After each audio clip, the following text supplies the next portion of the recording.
India TV के reporters पिछले एक महीने से बंगाल के लोगों के मन को पढ़ने की कोशिश कर रहे हैं।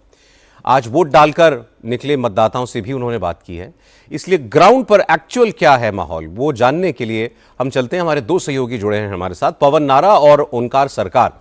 तो पवन, पहले आप बता दीजिए कि आप किस एरिया में गए हुए थे और ये जो इतनी बड़ी तादाद में वोटिंग हुई है 90% से ज्यादा, ये आपकी समझ में ये क्या बता रहा है? क्या ये उत्साह दिन में भी बात करते हुए लोगों से महसूस हो रहा था?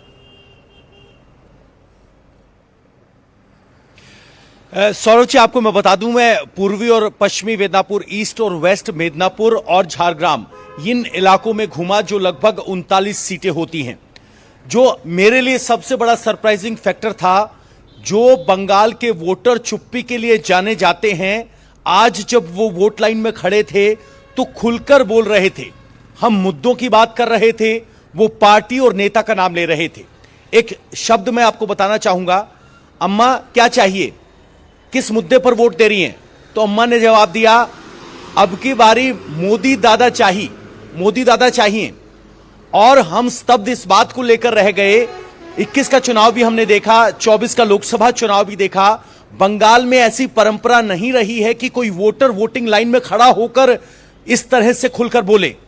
तब हमें एहसास हुआ कि ये वोटिंग अब की बार कुछ अलग है। और जब रात को या देर शाम तक आंकड़े आए कि आंकड़ा 90 के पार हो गया है, तो यह स्पष्ट हो गया कि बंपर वोटिंग हुई है। और इसके पीछे का एक वजह यह भी रही कि एसआईआर में डेड और शिफ्टेड वोटर तो हटे ही, लोगों के बीच एक संदेश यह था कि अगर आप अपना वोट मार्क नहीं करेंगे तो आगे आपको नागरिक लाभ नहीं मिलेंगे। तो अहमदाबाद से, उड़ीसा से, राजस्थान से दूर दूर चल के लोग आए थे। इन सब के बीच यह आंकड़ा बढ़ाने के लिए तो काफी है, लेकिन जो सबसे सरप्राइजिंग फैक्टर हमें लगा, जो 20 दिन में हम डिकोड नहीं कर पा रहे थे, वो था नाराजगी, बदलाव की बात, और वो भी बिना डरे। जिस नंदीग्राम इलाके में 2021 में हमले होते थे, आज उस नंदीग्राम में शांतिपूर्ण तरीके से मतदान हुआ और पैरामिलिट्री फोर्सेस की मौजूदगी ने आत्मविश्वास इतना बढ़ाया, किसी तरह की हिंसा नहीं देखने को मिली।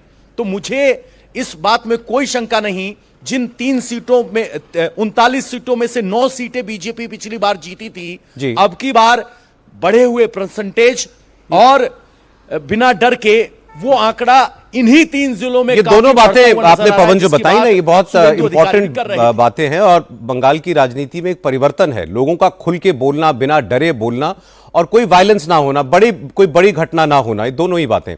ओंकार, आप बता दें, आप किन एरियाज में आज दिन भर रहे, आपकी जो बात हो रही थी, आपको क्या सेंस मिली, आपका असेसमेंट क्या कहता है? देखिए, पिछले कुछ महीनों से हम लोग बंगाल के अलग अलग जगहों पे जा रहे हैं, अलग अलग सीटों पे जा रहे हैं, बूथों पे जा रहे हैं, बातचीत कर रहे हैं। और आज का जो दिन था, ये दिन थोड़ा सा अलग था, क्योंकि आज चुनाव के दिन है और चुनाव के दिन में हम लोग अलग अलग जगहों पे पहुंचे। पश्चिम मिदनापुर, झारग्राम, ये से जैसे जो जिले हैं, इस जिले में हम लोग अलग अलग जगह पे पहुंचे और पहुंचते हुए लोगों के साथ जब बातचीत किया तो लोग खुलकर बोल रहे थे। और ये खुलकर बोलना कहीं ना कहीं जो नाराजगी है सरकार के प्रति, वो जाहिर कर रहा था। क्योंकि लगातार लोग ये कह रहे थे कि पिछले कुछ सालों में सरकार ने जो इनकम्बेंसी तैयार किया है, सरकार के द्वारा जो भी नाराजगी है, वो भय छोड़ के लोग सामने आके बोल रहे थे। क्योंकि पिछले कुछ सालों का चुनाव अगर देखा जाए तो बंगाल में लगातार हिंसा हुआ है। इस बार हिंसा मुक्त नहीं कहा जा सकता, लेकिन हालांकि कम हिंसा हुआ है इस बार बंगाल में, क्योंकि सीआईएसएफ, सीआरपीएफ जो थे वो काफी आत्मविश्वास बढ़ाया था वोटरों के बीच। तो लोगों के बीच मन में कोई भय नहीं था।